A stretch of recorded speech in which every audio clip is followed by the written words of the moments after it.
KTV વિશેષમાં ભાવનગરથી સમાચાર મળ્યા છે કે શહેરના વડવા વિસ્તારમાં આજે સવારે એક જૂનું અને જર્જરિત મકાન અચાનક ધરાશાયી થતા અફરાતફરીનો માહોલ સર્જાયો હતો।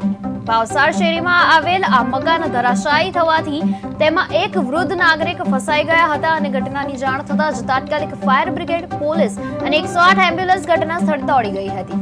સ્થાનિક લોકોની મદદથી ભારે જહેમત બાદ વૃદ્ધને કાટમાળમાંથી બહાર બચાવી લીધા છે અને બહાર કાઢવામાં આવ્યા છે, ત્યારે સારવાર માટે એમને અત્યારે હોસ્પિટલ ખસેડવામાં આવ્યા છે।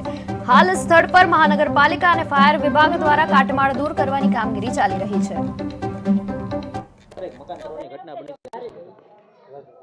ભાવનગર ફાયર ડિપાર્ટમેન્ટને કોલ મળેલ કે વડવા ચબુતરા શેરી પાસે મકાન પડેલ છે અને ગેસ લીકેજનો અમને કોલ મળેલ।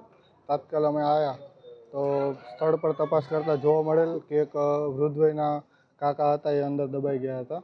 2 માળનું મકાન હતું જે ધરાશાયી થઈ ગયું હતું જૂનવાણી મકાન હોવાના કારણે। ગેસ લીકેજને તુરંત હાથે ધરી અને કાર્યવાહી કરી પછી કાકાને અમે બહાર કાઢેલ છે અને એમને હોસ્પિટલ ખાતે ખસેડેલ છે। અત્યારે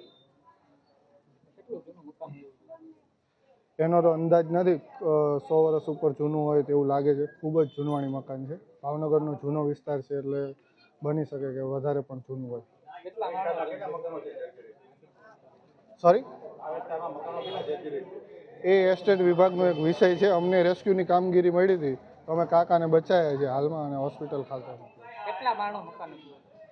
2 માળ અને ઉપર એક કાચો શેડ જેવું હતું, એટલે નીચેનો એક ફ્લોર જે હતો એની અંદર 2 માળ દબાઈ ગયા હતા અને જેની વચ્ચે કાકા ફસાયેલા હતા।